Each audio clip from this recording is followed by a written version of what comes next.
Colts Nation, if helmets or helmet accessories interest you, make sure to go to greengridiron.com and use code INDSYN at checkout to get the discount code with it. Whether it's mini helmets, full-size helmets, visors, clips, whatever it may be, different face masks, different variations of helmets, alternate helmets, whatever the case, you can get it at Green Gridiron. And again, that's code INDSYN at checkout for the discount. Thanks for stopping by for another video, and now let's get into it. What's going on, Colts Nation? I appreciate you joining me for another video. Hope you're having a good day watching some playoff football as I'm recording this. Bills are playing the Broncos right now. Been some decent games. I say not up to expectation, but this is wild card weekend. This is how this normally goes. Like to see the Steelers get beat up on. That's great. Like to see the Bills winning, to be completely honest with you. Especially because, Broncos losing, and, as much trash as the Broncos like to talk. And as we sit here, Bills scoring another touchdown, they basically put this one away in the fourth quarter. And so here we are. Colts obviously not in the playoffs. And due to that, you already had Chris Ballard having his end of year press conference. We've talked about some of the things he talked about. And in this one's just going to be about a question that I had that he ended up answering. Basically, same question. Now, he didn't answer my question exactly. But you had James Boyd before the press conference. He put something on Twitter. So we'll talk to, now this was before the press conference got moved from Wednesday to Friday. But he said we'll talk to Colts GM Chris Ballard on Wednesday at 9 a.m. If you have a legitimate question that you'd like me to consider asking, drop them in the replies. I know some of you will troll regardless, but I appreciate when you all offer up fresh insight.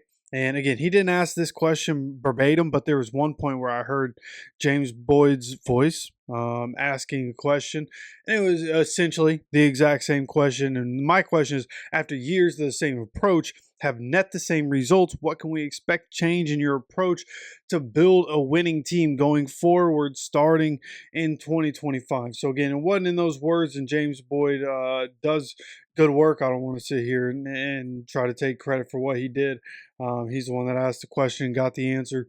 But what Chris Ballard said out of this, right? He acknowledges that anything he says will not be believable until he does something different. And I think that can be a good motivator, right? The public pressure, the perception of who he is as a general manager, like all those things are currently up in the air as it sits right now. And this seemingly going to be his last season if we can't seemingly start to figure it out and turn it around a little bit and look like a more professional outfit next year, be able to beat some of the good teams that we were playing. We already know who our opponents are going to be. We just don't know the exact schedules. So we play some good teams, and we're gonna have to be able to win some tough games next year to be a good football team. And Chris Ballard understands he has to be able to get the job done. He said that throughout the press conference, and acknowledging that we are not close.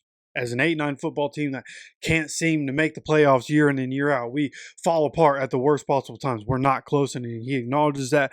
And now the question is, of course, what's he going to do to change it? And that's part of this, right? Like, my question is, hey, what are we going to do differently to change it? And he first acknowledges, hey, nothing I say people are going to believe, but this is where we go. Okay. And he understands that we as fans should be mad. He understands what it's like to be a sports fan, when he talks about his fandom of, baseball and basketball and whatever, who he's a fan of, and talks about knowing what it's like to be a sports fan, and that, he's grateful for another opportunity to come back and to be able to earn our trust back. And that's what he's going to have to do. He's going to have to be earning our trust back. And of course, he doesn't want to win. He wants to win big. I think that's everybody.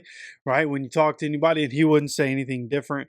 But you just need to, like, if that's what he says, like, it's time to act on it. Like, let's figure it out. Let's learn how to build this team better than it's been built. Let's figure out how to go win some games. Like, we could be up 28-7 in a playoff game, but instead, Colts are at home. Now we have to sit here and watch other teams succeed in the playoffs. And it's actually one thing that Chris Ballard had mentioned is the fact that, hey, we can't just be worried about making the playoffs. We got to be making runs at championships, and that's supposed to be the mindset. Like, we're at a point now as Colts fans and Colts media where it's like, hey, let's just make it to the playoffs, man. Let's show improvement. let's make it to the playoffs and we'll be good with that. But at the end of the day, man, you got to be able to the standard has to be making a run for a championship and nothing less, and doing all the things that are going to make you successful to the point where you can make a run at the championship. So, I think, of course, again, he's got to prove it. He said he looked deeply at things that he needs to change, and things that he's going to do, and how is he going to be different. It seems like he looked inward and saw the problems. And I think through the season, starting even in week 1, right, we had some big plays, and that's what helped us put some points on the board. But ultimately, without the big plays this season, like, we had one of the most inept offenses in the league. Right, Alec Pierce ends up as the most explosive player in the NFL this year, but that's because we lived and died off the big plays, and we needed Alec to be able to do that for us to be any kind of relevant. So, going forward, obviously, there's going to have to be different changes, and how are those changes going to be? Of course, Anthony has to develop, and I expect him to put the work in to be able to do that. And of course, there's that part of me that's going to continue to be optimistic because I'm a fan, because I cover the team, and I'd like us to be good. I'm really at a point where I covered football for years, and the Colts haven't been good other than the Phillip Rivers year, and we make it to the playoffs, but we lose in the first round. Ever since then, covering football or being on this channel and covering just the Colts, and it's tough, man. It's tough. The Colts not getting there. It's time for us to turn things around. And this offseason is going to improve large into what happens with the Colts' future. Are we going to sit through another year of mediocrity? Right? That's the fear. Are we going to do it? But the good news is, listen, even if we are mediocre in 2025, we're not a good football team in 2025, Ballard doesn't change his ways, right? He says, oh, well, nobody's going to believe me if I say I'm going to change. Well, if he doesn't change and we end up as a crappy football team once again, then at the end of the day, he's gone. A lot of people gone at the end of 2025, and then things start to change. So we'll see exactly what happens. Of course, what happens next offseason, long way away. Are we going to be successful? Are we not? There are a lot of things that come in between, and there are going to be a lot of different things for us to talk about, and more videos, of course, now that we're a little bit away from the season, right? And we've had the end of year press conferences from different guys, and heard what the players had to say and heard what the coaches had to say. Gus is gone. And now we've talked about pretty much everything that has to do with the Chris Ballard press conference. So it's time to move on. It's time to start talking about our roster. What are we going to do? It's time to start talking about, potential trades. Who could we bring in? Trade market, is that something we do? Could we go get people? Which guys are we going to look at in free agency? How do we get more money for free agency? What are we going to do? A lot of questions. How are we going to rebuild it? And I have ideas, and I think I do.